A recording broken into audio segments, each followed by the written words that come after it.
मेरे प्यारे प्यारे साथियों, कैसे हो? हनुमान जी में वैसे तो हमारे जीवन के जो नवरस है ना, वो पूरे के पूरे समाये हुए हैं।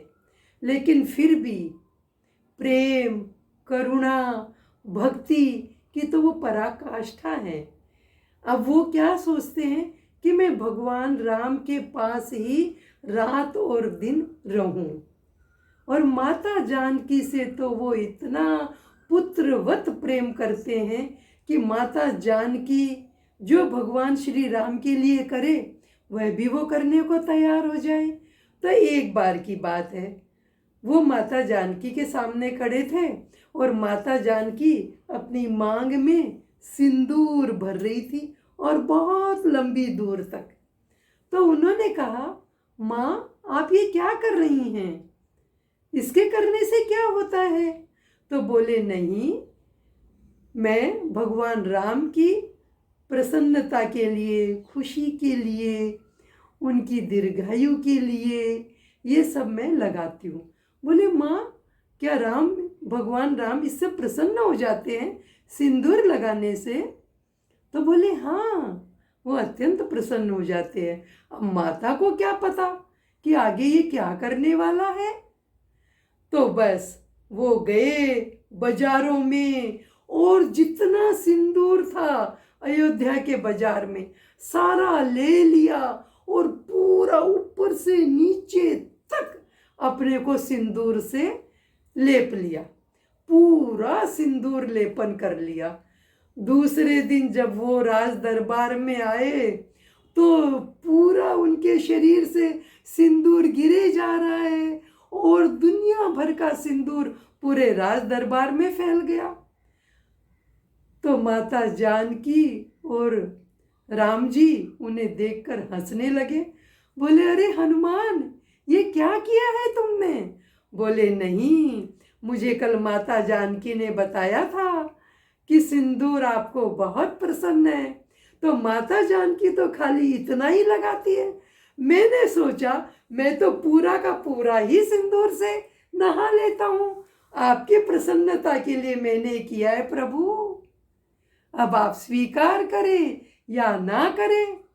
तो भगवान ने बोला, तथास्तु, मैं अत्यंत प्रसन्न हुआ और आज से जो कोई तुम्हें सिंदूर लेपन करेगा उसके ऊपर मैं भी प्रसन्न होऊंगा और तुम्हारा भी सदा आशीर्वाद रहेगा। तो जो हम सुनते हैं ना कि भगवान हनुमान जी को चोला चढ़ाना है, वह सिंदूर लेपन ही है जो हनुमान जी को चोला चढ़ाने के लिए कहा जाता है। अब दूसरा मैं सुनाऊं उनकी भक्ति की पराकाष्ठा।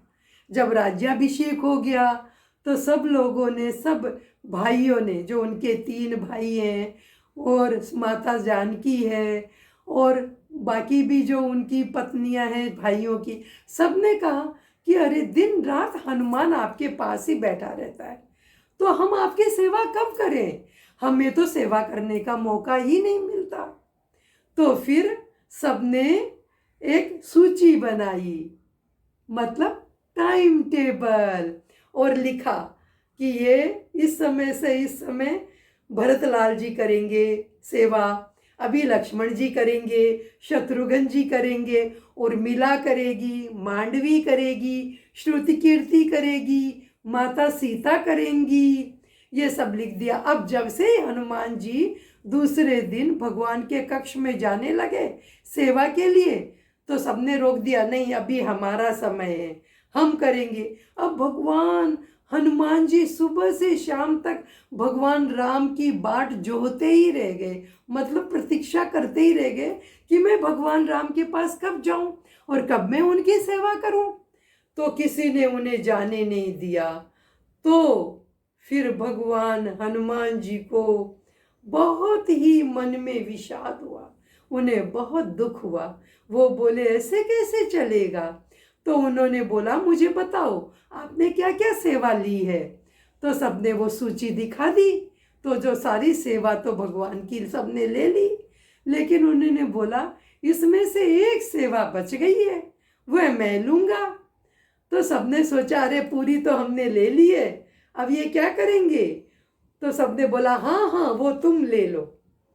तो फिर हनुमान जी ने बोला अब जब जब भगवान राम को जमाई आएगी, मतलब ऐसे करते हैं ना हम, जब हमें कभी थकान हो जाती है या हमें उबासी आने लगती है, तब तब मैं उनके सामने चुटकी बजाया करूँगा। तो सबने बोला ठीक है। अब सबने ठीक तो बोल दिया, और प्रभु की लीला और हनुमान जी की लीला तो वही दोनों जाने।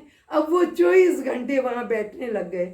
सबने बोला अरे ऐसे कैसे, सुबह से शाम तक तो बैठे हो, देख रहे हो, ठीक है कोई बात नहीं, तुमने चुटकी बजा ली, लेकिन रात को उनके कक्ष में कैसे जा रहे हो, मतलब उनके रूम में कैसे जा रहे हो। बोले नहीं, क्या पता भगवान राम को कब जमाई आ जाए, और फिर मेरी चुटकी अगर मैं न बजाऊं तो फिर भगवान को तकलीफ होगी, तो मुझे तो वहां रहना ही पड़ेगा, हाजिर रहना ही पड़ेगा। अब सब ने समझ लिया कि ये तो हनुमान जी ने चतुराई कर ली है और भगवान राम के पास 24 घंटे रहने की युक्ति लड़ा ली है, मतलब उपाय खोज लिया है। तो सबने बाद में कहा हनुमान जी हम हारे, आप ही प्रधान सेवक हो, भगवान राम के तो आप ही सबसे ज्यादा प्यारे हो। तो बोलो बच्चों, उनकी भक्ति, उनकी प्रेम, ये सब आपने सुनकर आपको कैसा लगा। अच्छा लगा तो आप इसे लाइक करिए, सब्सक्राइब करिए और हनुमान जी के गुणगान करिए, क्योंकि हनुमान जी हमें निर्भय बनाते हैं, ज्ञान देते हैं, बुद्धि देते हैं। हनुमान जी हमें सब कुछ प्रदान कर सकते हैं। वो हमारे कलयुग के प्रधान देवता हैं, जागृत देवता हैं, अजर अमर गुण निधि सुत हो, ये माँ जानकी ने उनको वरदान दिया है। तो बच्चों कैसी लगी, अच्छी लगी ना, तो सब्सक्राइब जरूर करना और बोलो भगवान राम की जय, हनुमान जी की जय।